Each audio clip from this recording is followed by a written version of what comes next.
So Big Wit talked about how to fix the Bengals this offseason. And he made a lot of good points. And also, a little side note here, we still don't have an offensive line coach, to replace Frank Bullock. I'm just saying right now, Big Wit could be a really good option. We all could also go out there and get someone like Anthony Munoz, Willie Anderson. Like, I wouldn't be against the idea of going with a Bengals legend as our offensive line coach. Especially if they, again, obviously the guys are listed right there, very, very successful offensive lineman for the Bengals.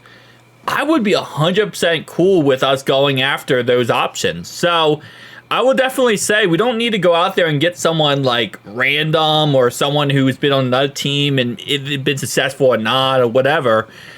I really want to get one of these guys who played for us, played very successful, and knows what they're doing, okay? We can't afford to take a gamble anymore. Let's get someone who actually knows what they're doing, in all honesty. But let's listen to Big Wit.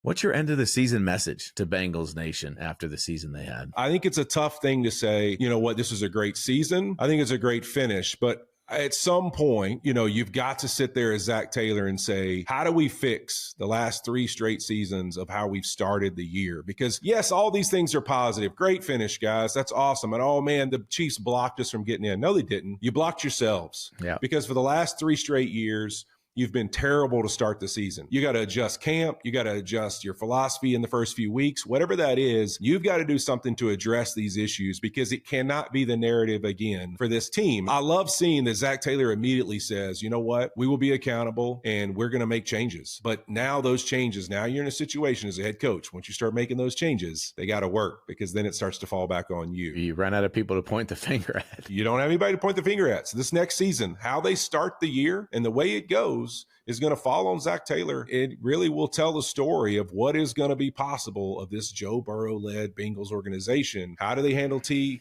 Higgins and Jamar Chase this offseason with contracts and how they move forward? I actually hate the term accountability because of Coach Taylor. Coach Taylor has actually ruined that term for me because he keeps saying accountability, but like the actions don't really show toward what, like the words say. I mean, it's really just a word game at this point where there's no actions. Listen, at the end of the day, Big Wit's right. We did not make the playoffs this year because we lost to the Patriots. And that's the biggest loss of the season for us because, again, that is the most important loss when it's one game away from being a playoff team. Obviously, outside of that, we lost to the Chiefs, very close game. And it's just, there's so many games this year that could have went the opposite way if we made 1 or 2 or 3 decisions correctly. And this is why, again, I'm trying to be optimistic, right, about the situation for next season.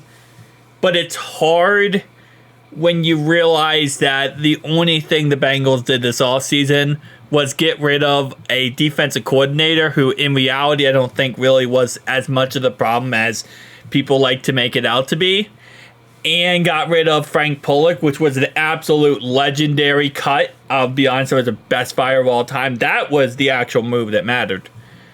But outside of that, we really didn't do much of anything. And I thought we were going to clean house. I thought we were going to do something in that perspective, but we didn't.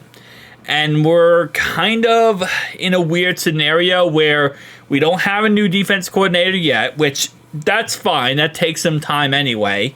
But the reports of us, we're not going after Dennis Allen. We're not going after Robert Saleh. We don't know about Al Golden at this moment in time.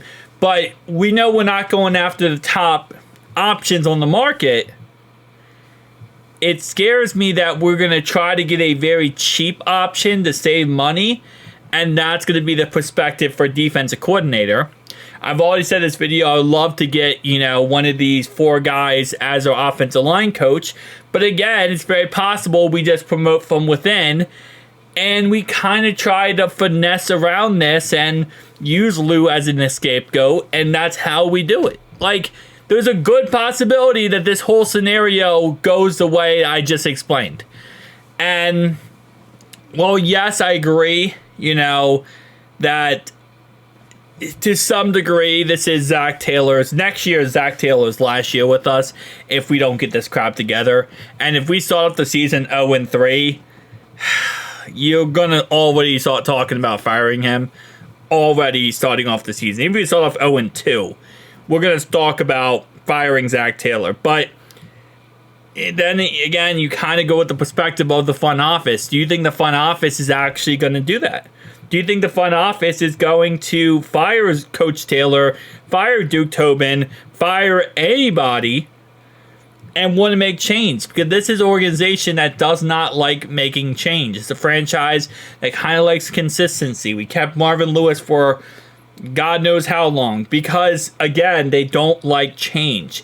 They like the same old, same old. And if that's an 8-9 record or a 9-8 record and just missing the playoffs every year, it's going to happen. The sad part is, again, we have a franchise quarterback right now who we need to get our crap together for.